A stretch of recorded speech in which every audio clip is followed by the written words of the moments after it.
Hello dear friend, this is Prince. Welcome to my channel brain coaching class 10.2। सब उम्मीद करता हूँ आप सब एकदम मस्त होंगे और स्वस्थ होंगे, ठीक है। और आप लोग एकदम अच्छे से पढ़ाई कर रहे होंगे, अपनी पढ़ाई फोकस कर रहे होंगे। अभी तक हमने आज का हमारा जो टॉपिक है हम जिसको पढ़ने वाले हैं आज है रिवीजन ऑफ वर्ब। वर्ब का रिवीजन करने वाले, क्या करने वाले हैं? वर्ब को रिवाइज करने वाले। जितना भी हमने अभी तक वर्ब के अबाउट पढ़ा है उसको हम आज रिवाइज करेंगे, ठीक है। वर्ब कितने होते हैं, वर्ब की डेफिनेशन क्या होती है, वर्ब के कितने पार्ट्स, कौन कौन से पार्ट्स हैं और किसके कितने क्या हैं, ठीक है। उसको हम आज रीड करेंगे। उसको स्टार्ट करने से पहले मैं आपसे एक रिक्वेस्ट करना चाहूँगा कि अगर आपने अभी तक हमारे चैनल को सब्सक्राइब नहीं किया तो चैनल को सब्सक्राइब कर लें और बेल आइकन से नोटिफिकेशन को ऑन करना मत भूलें, ठीक है, ताकि आगे आने वाली वीडियोस आप तक आसानी से पहुँचता रहे। ओके, तो क्लास को कंटिन्यू करते हैं उससे पहले, ठीक है। ओके, हमारा टॉपिक है revision of the verb. Verb का रिवाइज करना, वर्ब को रिवाइज करना। तो सबसे पहले हम वर्ब को देखते हैं। हमने आपको बताया था जब पढ़ा रहे थे, तो वर्ब की वर्ब का सेंस हमने क्या बताया था आपको? क्रिया। क्रिया क्या बताया था? क्रिया। क्रिया मतलब काम। क्रिया का क्या मतलब होता है? काम। काम, कोई कार्य, कोई भी काम, वर्क, ठीक है। तो वर्क का सेंस, अब इससे डेफिनेशन ये है कि जो भी काम होगा वो क्या होगा? क्रिया होगा, ठीक है। The word that gives sense of work, जो भी वर्ड सेंस ऑफ वर्क यानी कि कार्य का भाव दे, काम का भाव दे, इज कॉल्ड वर्क। इसे हम क्या कहेंगे? वर्ब कहेंगे, ठीक है। या फिर हम बोल सकते हैं सेइंग और doing word is called verb. कोई कहने वाला या फिर करने वाला जो शब्द है वो क्या कहलाएगा? वर्ब, ठीक है। जो कोई कहने वाला या फिर करने वाला शब्द है, डूइंग और सेइंग वर्ड्स जो हैं वो वर्ब कहलाएंगे। ओके, तो ये थी वर्ब की डेफिनेशन। आगे चलते हैं, आपको बताते हैं वर्ब के कुछ रूल्स हैं जिससे हम कहेंगे कि ये वर्ब है, ठीक है। वर्ब को पहचानने का तरीका, वर्ब को पहचानने का तरीका इसे भी बोल सकते हैं। 3 रूल्स फॉर बीइंग वर्ब, या फिर ऐसे बोल सकते हैं कि वर्ब होने के कुछ महत्वपूर्ण नियम। वर्ब होने के कुछ महत्वपूर्ण नियम, कौन कौन से नियम है? टोटल 3 नियम है। कौन कौन से? पहला है बैलेंस ऑफ ना इन हिंदी। हिंदी में इसका सेंस जब निकले तो उसका ना का बैलेंस होना चाहिए लास्ट में। लास्ट में क्या होना चाहिए? ना का बैलेंस, ठीक है। जैसे यहाँ पे वर्ड गिवन है प्ले, प्ले का सेंस होगा खेलना। हिंदी में सेंस निकाला खेलना, अब इसमें लास्ट में ना लगा है तो ये क्या हो गया? वर्ब हो गया। दूसरी कंडीशन क्या होनी चाहिए? सेंस ऑफ वर्क, कार्य का भाव दे। खेलना एक काम है, ठीक है, तो ये यहाँ पे कार्य का भाव भी दे रहा है। तीसरा कंडीशन ये है 3 और 5 फॉर्म्स। 3 और 5 फॉर्म्स, 5 फॉर्म्स नेसेसिटी है। 3 फॉर्म्स, अगर 3 दे रहा है तो ठीक है, अगर 5 दे रहा है तो और अच्छा है, क्योंकि जो वीक वर्ब्स होते हैं वो केवल 3 फॉर्म्स देते हैं, ठीक है। तो यहाँ पे हमें 5 से पढ़ना है, 5 को पढ़ना है, न कि 3 को। 3 को वीक वर्ब्स हैं उनके लिए लिखा गया है, ठीक है। यहाँ पे 5 फॉर्म्स को हमें देखना है ज्यादातर। जैसे अब 5 फॉर्म्स का हो गया, प्ले को देखते हैं तो प्ले का 5 फॉर्म्स हम दिखाते हैं। Play, played, played and plays, playing, ये है 5 फॉर्म्स। प्ले हो गया प्रेजेंट फॉर्म, प्लेड हो गया पास्ट फॉर्म, प्लेड हो गया past participle form, and plays हो गया present form, present indefinite form, और प्लेइंग हो गया प्रेजेंट कंटिन्यूअस फॉर्म या फिर इंग फॉर्म बोल सकते हैं, ठीक है। तो ये था किसका? 3 rules for being verb, verb होने के कुछ कंडीशन, ठीक है। अब आगे कंटिन्यू आगे देखते हैं, आगे क्या है? Kinds of verb. आगे क्या है? Kinds of verb. तो वर्ब के कितने काइंड्स हमने आपको बताए थे? टोटल 4 काइंड्स होते हैं। कितने? Total 4 kinds, 4 kinds of verb. There are only 4 kinds of verb mainly, ठीक है। पहला है ट्रांसिटिव वर्ब, दूसरा इंट्रांसिटिव वर्ब, तीसरा लिंकिंग वर्ब और चौथा ऑक्सिलरी वर्ब। अब इनको एक एक करके हम बारी बारी से आगे कंटिन्यू करेंगे, रीड करेंगे। पहला ट्रांसिटिव वर्ब। ट्रांसिटिव वर्ब क्या है? The verb that is with object is called transitive verb. जो वर्ब, अब इसको पहले सेंस समझते हैं। ट्रांसिटिव वर्ब का सेंस क्या होता है? What is the sense of transitive verb? Transitive verb का सेंस होता है जो सकर्मक है। क्या सेंस होता है? सकर्मक। ट्रांसिटिव का क्या सेंस होगा? सकर्मक, यानी कर्म के साथ। तो जो वर्ब कर्म के साथ रहेगा वो क्या कहलाएगा? Transitive verb. अब the verb that is with object is called transitive verb. इसका डेफिनेशन क्या बना? जो वर्ब किसके साथ रहता है? ऑब्जेक्ट के साथ, यानी कि जिसके साथ ऑब्जेक्ट रहता है या फिर ऑब्जेक्ट के साथ ही रहता है, कोई भी कुछ भी बोल सकते हैं। तो the verb that is with object is called transitive verb. जिस वर्ब के साथ ऑब्जेक्ट होता है वो ट्रांसिटिव वर्ब कहलाता है। देखते हैं व्हाट इज ऑब्जेक्ट, क्वेश्चन आपका उठता है व्हाट इज ऑब्जेक्ट। तो ऑब्जेक्ट को अभी यहाँ पे थोड़ा सा समझते हैं, फिर आगे हम सिंटैक्स में आपको अच्छी तरह पूरी तरह डिफाइन करेंगे, ठीक है। तो यहाँ पे ऑब्जेक्ट का मतलब होता है जिसपे कार्य का फल पड़े, जिसपे कार्य का फल पड़े, ठीक है। तो जिससे कार्य का फल पड़े वो क्या हो गया? ऑब्जेक्ट। तो एग्जांपल देख लीजिए, he reads book. He reads book, इसका सेंस होता है वह पढ़ता है, वह किताब पढ़ता है। तो पढ़ना यहाँ पे वर्ब है, हमने कंडीशन चेक कर लिए। इसके 5 फॉर्म्स हैं, बैलेंस ऑफना है हिंदी में, और क्या एक रूल था, सेंस ऑफ वर्क, और सेंस ऑफ वर्क भी दे रहा है, ठीक है। तो ये हो गया वर्ब, कौन रीड हो गया वर्ब हमारा। अब इसका पढ़ने का काम किस पे पड़ रहा है, पढ़ने का फल किस पे पड़ रहा है, बुक पे। तो बुक हमारा क्या हो गया, ऑब्जेक्ट। तो ऑब्जेक्ट इसके साथ है, इसलिए क्या हो गया, ट्रांसिटिव वर्ब। क्या हो गया, ट्रांसिटिव वर्ब। ओके, आगे देखते हैं अगला। अगला है हमारा इंट्रांसिटिव वर्ब। क्या है, इंट्रांसिटिव वर्ब। इसका सेंस होता है अकर्मक क्रिया। क्रिया इंट्रांसिटिव वर्ब का सेंस क्या होता है, अकर्मक क्रिया, यानी कि बिना कर्म के। अकर्मक का सेंस क्या होगा, बिना कर्म के। तो इसका डेफिनेशन हम क्रिएट करते हैं, the verb that lives without object is called intransitive verb. जो वर्ब बिना ऑब्जेक्ट के रहता है, किसके बिना, ऑब्जेक्ट के बिना, ठीक है, वो क्या कहलाएगा, इंट्रांसिटिव वर्ब, यानी बिना कर्म के जो वर्ब रहता है वो इंट्रांसिटिव वर्ब कहलाता है, ठीक है। अब इसी एग्जांपल को हम फिर से लिखते हैं, इसमें ऑब्जेक्ट का यूज नहीं करते हैं। ही रीड्स, वह पढ़ता है। यहाँ पे पढ़ने का काम किस पे पढ़ता है ये नहीं लिखा गया है, इसलिए क्या हो गया, इंट्रांसिटिव वर्ब। क्या हो गया, इंट्रांसिटिव वर्ब, ठीक है। समझ आया, क्योंकि इसमें ऑब्जेक्ट नहीं यूज है, इसलिए क्या हो गया, इंट्रांसिटिव वर्ब। आगे देखते हैं, note, we can introduce transitive and intransitive verb in 2 types. हम ट्रांसिटिव और इंट्रांसिटिव वर्ब को इन 2 तरह से हैं। कितनी तरह से, 2 तरह से पहचान सकते हैं कि कौन सा ट्रांसिटिव है, कौन सा इंट्रांसिटिव वर्ब है, ठीक है। उसके लिए पहला तरीका है अगर सेंटेंस में है, दूसरा तरीका है अगर वर्ड में है, ठीक है। अगर सेंटेंस में वर्ब लिखा है तो उसको ट्रांसिटिव इंट्रांसिटिव पहचानने के लिए पहले तरीका का यूज करेंगे, यानी according to use of object. और अगर सिंगल वर्ब लिखा है तो उसको पहचानने के लिए हम दूसरे तरीका का यूज करेंगे जो आगे है, अभी बताते हैं।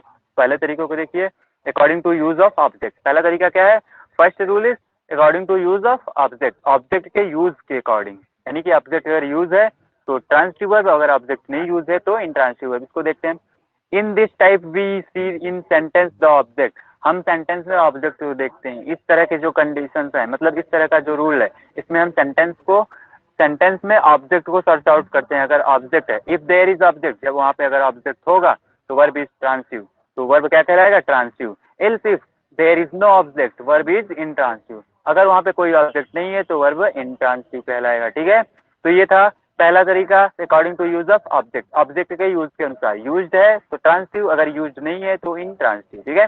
एग्जाम्पल के थ्रू समझते हैं, हमारे पास फिर से वही एग्जाम्पल्स हैं जो हम ट्रांसिटिव इंट्रांसिटिव में लिए थे। पहला एग्जाम्पल, ही रीड्स बुक, इसमें ऑब्जेक्ट यूज है इसलिए क्या हो गया, ट्रांसिटिव। और दूसरे सेंटेंस में ऑब्जेक्ट का यूज नहीं किया गया इसलिए क्या हो गया, इंट्रांसिटिव, ठीक है। आगे अब कंटिन्यू करते हैं, अगला रूल हमारा है अकॉर्डिंग टू बेस। क्या है, अकॉर्डिंग टू बेस, यानी कि बेस के अकॉर्डिंग। अगर वर्ड है, केवल एक सिंगल वर्ब लिखा गया है तो उसको कैसे पहचानेंगे, ट्रांसिटिव है कि इंट्रांसिटिव, ठीक है। उसके लिए if we get some sense by asking to the verb, यदि हम वर्ब से कुछ पूछने पे, वर्ब से हम क्वेश्चन करेंगे, ऑब्जेक्ट का पता लगाने के लिए हम क्वेश्चन करेंगे किससे, वर्ब से। अगर हमें कुछ आंसर मिलता है तो वर्ब इज ट्रांसिटिव, वर्ब क्या होगा, ट्रांसिटिव। अगर else if we don't get any answer, यदि हम कोई आंसर नहीं पाते हैं तो by asking the verb, verb से पूछने के बाद, तो वर्ब इज इंट्रांसिटिव। अगर वर्ब से पूछने पे कोई आंसर पाते हैं तो क्या कहलाएगा, ट्रांसिटिव। अगर वर्ब से पूछने पे आंसर नहीं मिलता है तो इंट्रांसिटिव कहलाएगा, ठीक है।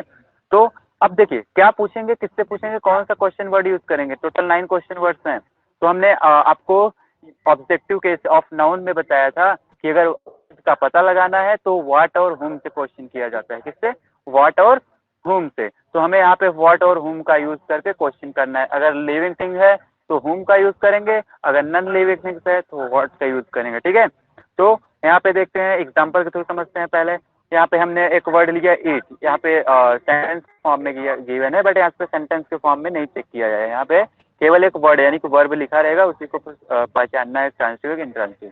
सपोज दैट आपके सामने एक वर्ब लिखा है ईट, क्या लिखा गया है, ईट, क्या लिखा गया, ईट, ईट मतलब खाना, ठीक है। ये वर्ब होने के सारे रूल्स को फॉलो करता है। तो अब क्वेश्चन करेंगे इससे, खाना अगर किसी को खाया जाएगा तो वो मतलब एक तरह से नॉन लिविंग ही रहेगा, किसी को जिंदा तो खाया नहीं जाता, तो जो भी खाया जाएगा वो नॉन लिविंग रहेगा, इसलिए हम किससे क्वेश्चन करेंगे, व्हाट से। किससे क्वेश्चन करेंगे, व्हाट से। तो what eat, what eat, what eat, क्या खाते हैं, क्या खाते हैं। तो क्वेश्चन करने पे हमारा क्वेश्चन आया व्हाट ईट, व्हाट डू ईट, कुछ भी क्वेश्चन करे व्हाट से, तो क्या खाते हैं, तो मैंगोज, आंसर क्या है मैंगोज। कोई कुछ खाता है, कोई कुछ खाता है, कोई मीट खाता है, तो यहाँ पे कुछ ना कुछ आंसर मिल रहा है, कुछ ना कुछ आंसर मिल रहा है, यानी कि ऑब्जेक्ट के रूप में कुछ ना कुछ मिल रहा है, इसलिए क्या हो गया ट्रांसिटिव। पहला एग्जाम्पल हमारे में हमारे पहला एग्जाम्पल जो है वो आंसर दे रहा है, यानी कि ट्रांसिटिव वर्ब है।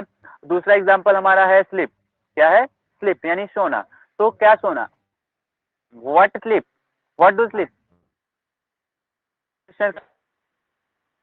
होम डू स्लीप, कौन सोता है, होम डू स्लीप।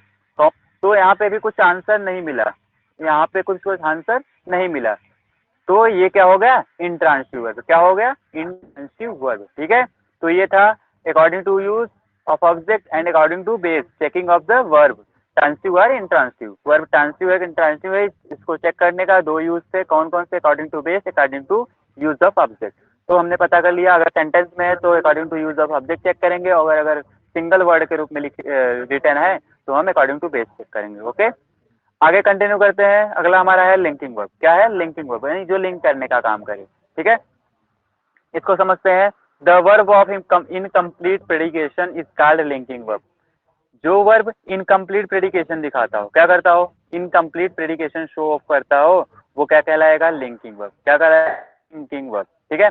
इनकम्प्लीट प्रेडिकेशन मतलब जो सेंटेंस को पूरा नहीं कर पाता, जो सेंटेंस को पूरा नहीं करता हो, यानी कि जिसको यूज करें। अब आपको एक चीज बता दें कि अगर सेंटेंस को कंप्लीट करना है तो उसके लिए दो चीजें नेसेसरी है, पहला सब्जेक्ट दूसरा वर्ब, पहला सब्जेक्ट दूसरा वर्ब। अगर हमें ये दो चीजें मिल गई तो सेंटेंस कंप्लीट कर सकते हैं, ठीक है। लेकिन अगर यहाँ पे वर्ब है, ये तो वर्ब यूज्ड रहेगा, तो फिर भी सेंटेंस का पूरा नहीं किया जा सकता, फिर भी सेंटेंस को पूरा किया जा सकता है बट पूरा नहीं रहेगा। अगर केवल सब्जेक्ट और ये लिंकिंग वर्ब राइट कर दे तो सेंटेंस पूरा नहीं रह जाएगा, ठीक है। एग्जांपल के थ्रू समझ लेते हैं। आपके पास एग्जांपल है राम इज, राम इज, तो राम इज इसके आगे कुछ मांग रहा है, इसके आगे कुछ मांग रहा है, इनकम्प्लीट प्रेडिकेशन दिखा रहा है कि कंप्लीट नहीं है सेंटेंस, कंप्लीट करो, कुछ भरो, ठीक है। तो ये है लिंकिंग वर्ब कौन इज। तो यहाँ पे जो इज वर्ड है वो लिंकिंग वर्ब है, यानी कि ये मेन और हेल्पिंग दोनों का काम कर रहा है यहाँ पे, ठीक है। तो these are made of be have do, ये जो होते हैं वो बी हैव डू से बने होते हैं, किससे, बी हैव डू। ये तीन मेन वर्ब और हेल्पिंग वर्ब दोनों का फॉर्म देते हैं, इसलिए इन्हें लिंकिंग वर्ब कहा जाता है। इन linking verb father of linking verb कहा जाता है, क्या कहा जाता है, फादर ऑफ लिंकिंग वर्ब, ठीक है। It works as both helping and main, यह दोनों का रोल देते हैं, मेन और हेल्पिंग दोनों का। Linking verbs are incomplete in itself, linking verbs जो होते हैं वो खुद में अपूर्ण होते हैं, यानी कि उनको पूरा करने के लिए किसी की नीड होती है, जिसे हम क्या कहते हैं complement. They need complement to be complete, वो कंप्लीट होने के लिए उनको कम्प्लीमेंट की जरूरत होती है, किसकी जरूरत होती है, कम्प्लीमेंट की।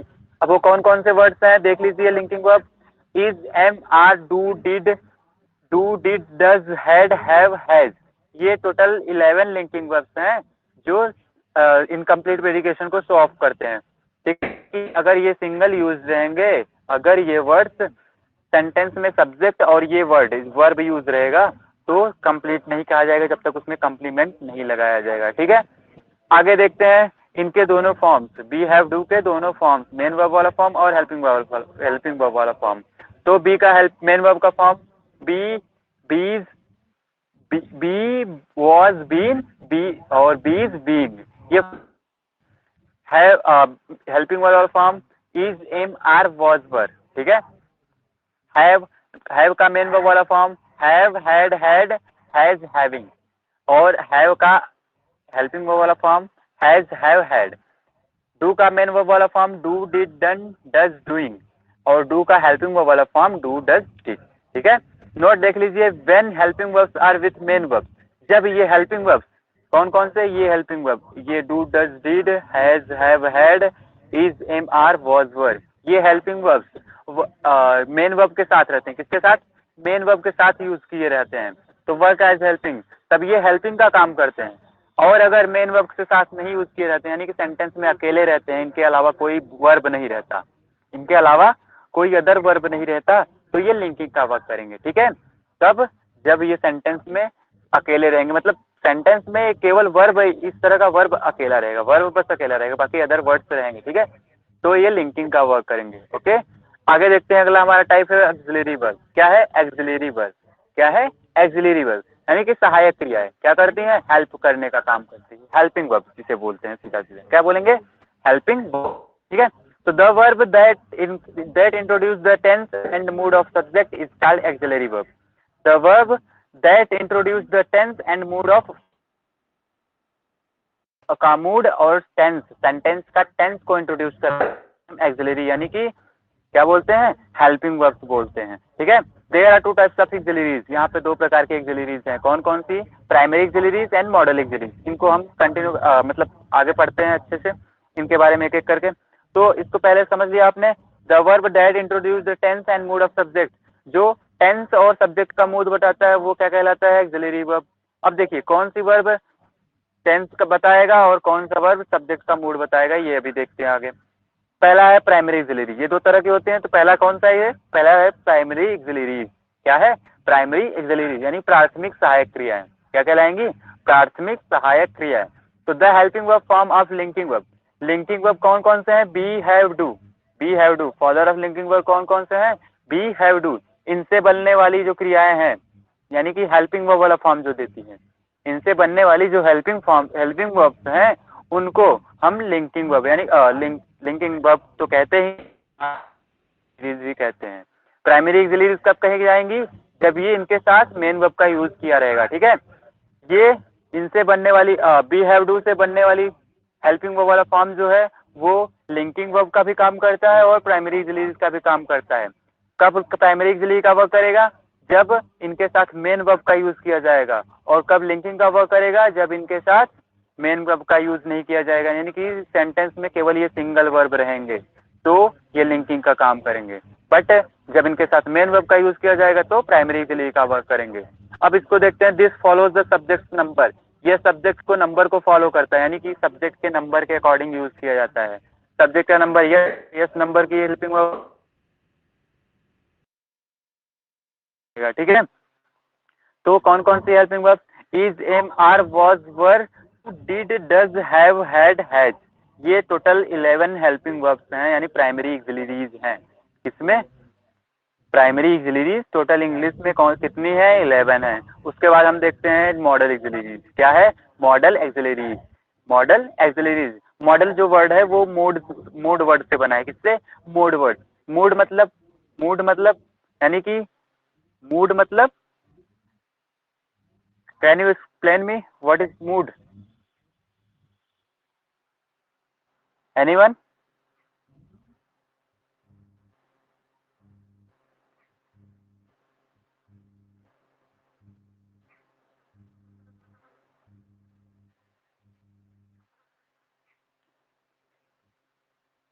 Is anyone available here to explain what is mood?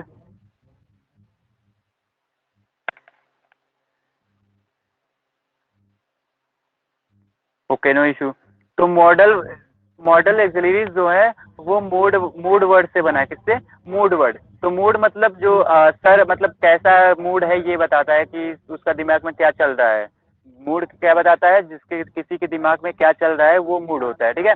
तो the auxiliaries that follows the mood of subject, जो सब्जेक्ट के मूड के अनुसार यूज की जाती है, किसके अनुसार, सब्जेक्ट के मूड के अनुसार, न कि उसके नंबर के अनुसार, ठीक है।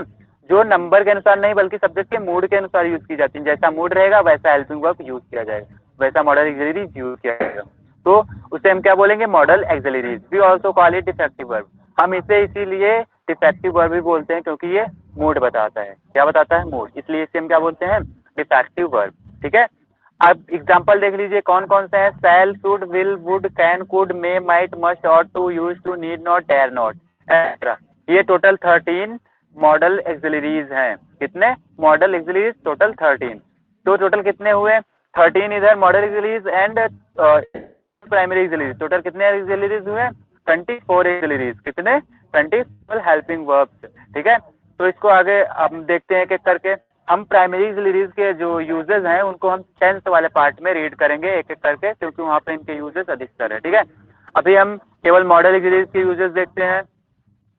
तो मॉडल एक्सिलरी का पहला वर्ड है शैल, क्या है, shall. It is used with the subject of first person, यह फर्स्ट पर्सन के सब्जेक्ट के साथ यूज किया जाता है, किसके साथ, फर्स्ट पर्सन के सब्जेक्ट के साथ। फर्स्ट पर्सन का सब्जेक्ट कौन कौन सा है, आई एंड वी। फ्यूचर टेंस में फर्स्ट पर्सन के सब्जेक्ट के साथ किसका यूज किया जाता है, शैल का यूज किया जाता है। जैसे एग्जांपल देख लीजिए, आई शैल ईट मैंगोज, आई के साथ शैल का यूज किया गया है मूड बताने के लिए कि वह आम खाएगा, कब खाएगा, फ्यूचर में, ठीक है। दूसरा है विल, दूसरा क्या है, विल। तो it is used with the subject of second and third person, यह सेकंड और थर्ड पर्सन के सब्जेक्ट के साथ यूज किया जाता है। कितने, second and third person. Second person का सब्जेक्ट है यू, थर्ड पर्सन का सब्जेक्ट है he, she, it, they and noun, he, she, it, they and noun. तो विल किसके साथ यूज किया जाएगा, सेकंड एंड थर्ड पर्सन के सब्जेक्ट के साथ, ठीक है। कब, फ्यूचर टेंस में, ओके। तो एग्जांपल देख लीजिए, ही विल मीट मी, वह मुझसे मिलेगा। इसमें भी मूड बताया जा रहा है कि वह मिलेगा, कब मिलेगा, फ्यूचर में। किसके साथ यूज किया गया है, ही, यानी कि थर्ड पर्सन का सब्जेक्ट है, ठीक है। अगला है यूज कैन का। कैन का सेंस होता है सकना। क्या होता है, सकना सॉरी कैन का सेंस होता है सकना। It is use to express the power in present tense. इसका यूज प्रेजेंट टेंस में पावर को बताने, शक्ति या सामर्थ्य को बताने के लिए यूज किया जाता है। दूसरी चीज, सकना के सेंस में भी इसका यूज किया जाता है। किसके सेंस में, सकना। जैसे मैं बुक पढ़ता हूँ, तो यहाँ है वह बुक पढ़ सकता हूँ, सामर्थ्य बताया जा रहा है, शक्ति बताई जा रही है। दूसरी चीज, सकना का भी यहाँ पे यूज किया गया, ठीक है। तो इसका ट्रांसलेशन क्या होगा, मैं book, I can read books, मैं बुक पढ़ सकता हूँ, ठीक है। अगला यूज है कुड का। किसका, कुड। कुड का सेंस भी सकना होता है, ये पास्ट टेंस में यूज किया जाता है। जस्ट कैन का यूज प्रेजेंट टेंस में शक्ति या सामर्थ्य बताने के लिए किया जाता है, बट कुड का यूज पास्ट टेंस में शक्ति या सामर्थ्य को बताने के लिए किया जाता है। जैसे ही कुड रीड बुक्स, वह बुक्स पढ़ सका, वह बुक्स पढ़ सका, ठीक है। दूसरी चीज, कुड का यूज दूसरा भी है, it is use for polite request in present time. इसका यूज प्रेजेंट टेंस में, इसका यूज प्रेजेंट टेंस में, प्रेजेंट टाइम में पॉलिट रिक्वेस्ट, विनम्रता को दर्शाने के लिए, विनम्रता को दर्शाने के लिए किया जाता है, ठीक है। जैसे could you please give me your pen, क्या आप मुझे अपनी पेन देंगे, क्या आप मुझे अपनी पेन देंगे। ये पूछा जा रहा है, पॉलिट रिक्वेस्ट, विनम्र अनुमोदन किया जा रहा है कि मुझे आप क्या अपनी पेन देंगे, ठीक है। तो यहाँ पे क्या हो गया, पॉलिट रिक्वेस्ट, इसलिए किसका यूज किया गया, ठीक है। अगला है मे। अगला क्या है, may. It is use for possibilities in present tense. इसका यूज प्रेजेंट टेंस में पॉसिबिलिटीज को दर्शाने के लिए, बट चीज दर्शाने के लिए, संभावना कि ऐसा हो सकता है, ऐसा हो सकता है, होगा। तो किसका यूज किया जाएगा, मे का। एग्जांपल देख लीजिए, शायद वह आज आए, शायद वह आज आ सकता है, ही मे कम टूडे, वह आज आ सकता है। यहाँ पे पॉसिबिलिटी दर्शाई जा रही है कि वह आज आ सकता है, ठीक है। दूसरा है माइट। माइट भी मे का जस्ट अपोजिट, यानी मे प्रेजेंट टेंस में, तो माइट पास्ट टेंस में यूज किया जाएगा। माइट कहाँ यूज किया जाएगा, पास्ट टेंस में। It is use at first form of may in past tense. इसका यूज टेंस में मे के पास्ट फॉर्म के रूप में किया जाता है। जैसे ही माइट कम यस्टरडे, वह कल आ सका, वह कल आ सका, संभावना दर्शाई गई कि वह कल आ सका, ठीक है। इट इज यूज, दूसरा यूज इसका क्या है, it is use to show sense of wishing. Wishing के सेंस को भी दर्शाने के लिए यूज किया जाता है। विशिंग मतलब इच्छा के व्यक्त, इच्छा को व्यक्त करने के लिए, इच्छा बताने के लिए भी इसका यूज किया जाता है। जैसे it might be rain today, it might be rain today, आज बारिश हो सकती है, बारिश होने, ऐसे कुछ भी, ठीक है। It might be rain today, इच्छा है कि आज बारिश हो, आज बारिश हो, ठीक है। ये था माइट का यूज। अगला आता है वुड। वुड का यूज देखिए, it is use as past form of will in past tense. Would will के पास्ट फॉर्म के रूप में यूज किया जाता है। किसके रूप में, विल का पास्ट फॉर्म। विल का यूज किसके लिए होता था, फ्यूचर टेंस में थर्ड और सेकंड और थर्ड पर्सन के सब्जेक्ट के साथ होता था। उसी तरह वुड का यूज भी सेकंड और थर्ड पर्सन के सब्जेक्ट के साथ होगा, कब, पास्ट टेंस में, ठीक है। Example, he see would go out yesterday, वह कल बाहर जाएगा, वह कल बाहर गया था, ठीक है। दूसरा यूज इसका क्या है, it is also use habit in past tense. यह पास्ट टेंस में हैबिट को भी रिप्रेजेंट करने के लिए यूज किया जाता है। किस लिए, पास्ट टेंस में हैबिट रिप्रेजेंट करने के लिए, आदत बताने के लिए। My mother would cook food, my mother would cook food, मेरी माँ खाना पकाया करती थी, मेरी माँ खाना पकाया करती थी। इसका सेंस हुआ my mother would cook food, ठीक है। तो यहाँ पे आदत बताया जा रहा है कि मेरी माँ खाना पकाया करती थी, आदत थी उनकी पकाने की, ठीक है। तीसरा यूज इसका क्या है, it is use for polite request in present tense. Same जैसे कुड का यूज पॉलिट रिक्वेस्ट के लिए किया जाता है, उसी तरह वुड का यूज भी हम उसी के प्लेस पे कर सकते हैं, ठीक है। तो कब कर सकते हैं, प्रेजेंट टेंस में केवल इसका यूज हो सकता है पॉलिट रिक्वेस्ट के लिए, कुड और वुड का, ठीक। एग्जाम्पल देख लीजिए, would you please show me your favour, क्या आप मुझे अपना पक्ष देंगे, क्या आप मेरे पक्ष में रहेंगे, ठीक है। ये था वुड का यूज। अगला आता है आपका शुड। शुड का यूज जो होता है सेंस चाहिए के सेंस में होता है, किसके सेंस में, चाहिए के सेंस में, और शैल के पास्ट फॉर्म में होता है, शैल के पास्ट फॉर्म में, पास्ट फॉर्म में होगा यानी पास्ट टेंस में किया जाएगा, ठीक है। तो चाहिए का sense, you should not insult poor, तुम्हें गरीबों की इंसल्ट नहीं करनी चाहिए, तुम्हें गरीबों की इंसल्ट नहीं करनी चाहिए। तो यहाँ पे चाहिए के सेंस में हुआ है। अगला यूज आता है मस्ट का।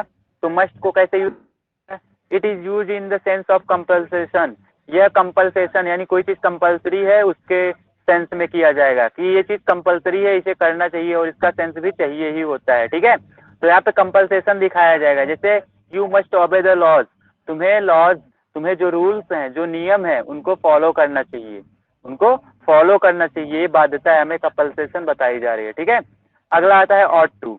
It is use to talk about things which are desired और आइडल, यह उन थिंग्स को, यह उन थिंग्स के about, to talk about things, उन थिंग्स को अबाउट विच आर डिजायर्ड, जिनको डिजायर किया गया हो या फिर आइडल हो, उनको, उनके लिए किया जाता है, किसके लिए, जो थिंग्स डिजायर्ड हो या फिर आइडल हो। They ought to have more parks, यहाँ पे डिजायर किया जा रहा है कि यहाँ पे और पार्क्स होने चाहिए, यहाँ पे और पार्क्स होने चाहिए, they ought to have more parks, उन्हें और पार्क्स बनवाने चाहिए, ठीक है। तो ये था ऑट टू का यूज। ऑट टू का दूसरा use, we use it to talk about what is likely are probable, किसी कोई भी चीज लाइकली या फिर प्रोबेबल है तो उसको दर्शाने के लिए भी हम ऑट टू का यूज करते हैं। जैसे example, there ought to be some good film, यहाँ पे प्रोबेबल दर्शाया, यहाँ पे कुछ और फिल्में होनी चाहिए, यहाँ पे कुछ और फिल्में, कुछ अच्छी फिल्में और होनी चाहिए थी। तो ये था ऑट टू का यूज। अगला आता है अपना use to. It is use to present past habit, to present past habit which is no longer true. अब देखिए, ये भी पास्ट हैबिट को रिप्रेजेंट करने के लिए यूज किया जाता है, किसके लिए, पास्ट हैबिट को रिप्रेजेंट करने के लिए। और वुड का यूज भी किया जाता था पास्ट हैबिट को रिप्रेजेंट करने के लिए, पास्ट में हैबिट प्रेजेंट करने के लिए, ठीक है। यहाँ पे पास्ट का हैबिट तो रिप्रेजेंट किया जाएगा, बट ये जो प्रेजेंट में है वो ट्रू नहीं रहेगा, प्रेजेंट में ट्रू नहीं रहेगा, यानी कि प्रेजेंट में सत्य नहीं रहेगा। जैसे कोई पहले आम खाया करता था डेली बट अब नहीं खाता, तो यहाँ पे पास्ट में तो था लेकिन अब नहीं है हैबिट उसकी, ठीक। तो he use to eat mangoes daily, वह पहले रोज आम खाया करता था, खाने का आदी था, ठीक है। अगला आता है नीड नॉट। नीड नॉट मतलब जरूरत नहीं है।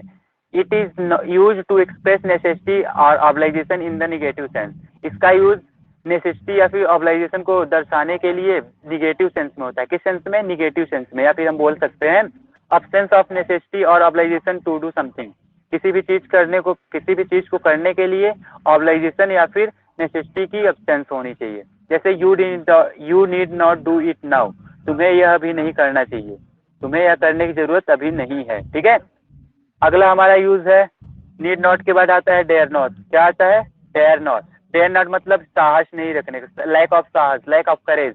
It is use to show lack of courage, यह साहस की कमी को दर्शाता है। जैसे एग्जाम्पल देख लीजिए, Pakistan dare not attack on India, Pakistan के अंदर इतना डेयर नहीं है कि इंडिया पे अटैक कर सके, या भी बोल सकते हैं पाकिस्तान का इंडिया पर अटैक करने का साहस नहीं है, ठीक है। तो ये था पूरा मॉडल एक्सिलरीज का यूज, कैसे किया जाएगा, किस सेंस में किया जाएगा, किस मूड में किया जाएगा, ये था, ठीक है।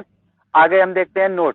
There are only 24 auxiliaries in whole English, सबसे अचंभी बात की, टोटल इंग्लिश में 24 एक्सिलरीज हैं, केवल केवल 24 एक्सिलरीज हैं, इससे न कम है न इससे ज्यादा है, ठीक है। ज्यादा है तो इन्हीं से बनी हुई है, ठीक, कंफ्यूज मत होइएगा।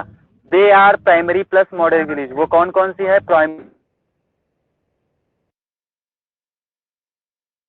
13 है, तो टोटल कितने, 24। कौन कौन सी हैं देख लीजिए, is, am, are, was, were, do, did, does, have, had, has, shall, should, will, would, may, might, can, could not, dare not, must एक्सेट्रा, ये टोटल 24 एक्सिलरीज हैं। एक्सेप्ट दीज देयर और no one any helping verbs in English, इसके अलावा अंग्रेजी में कोई भी हेल्पिंग वर्ब नहीं है, और अगर हैं भी तो वही इन्हीं से बनी हुई हैं। सपोज दैट देख लीजिए एग्जांपल एक, जैसे आपके पास परफेक्ट कंटिन्यूअस की एक हेल्पिंग है, प्रेजेंट परफेक्ट कंटिन्यूअस की हैव बीन। तो हैव बीन, तो ये है मेन हेल्पिंग वर्ब्स, इन्हीं से जो भी है सब बने हुए। ओके, तो टोटल इंग्लिश में केवल कितने वर्ब्स हैं? 24। ओके,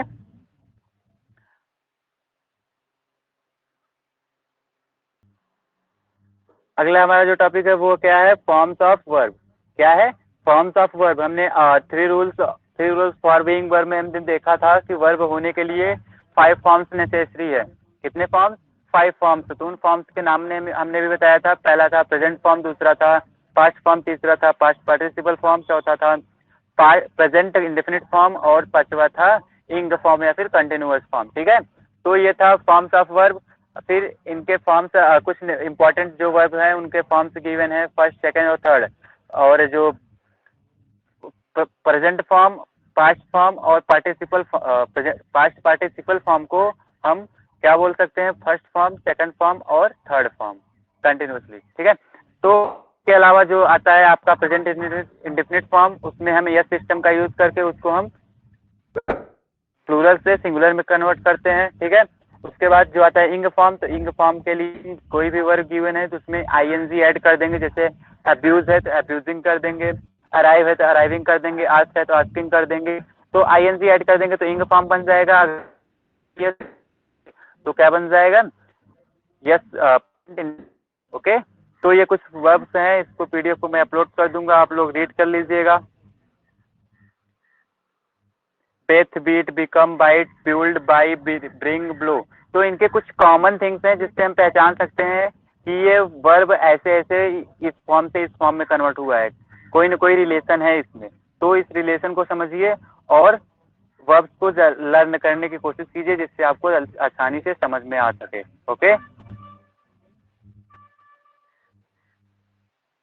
ये है।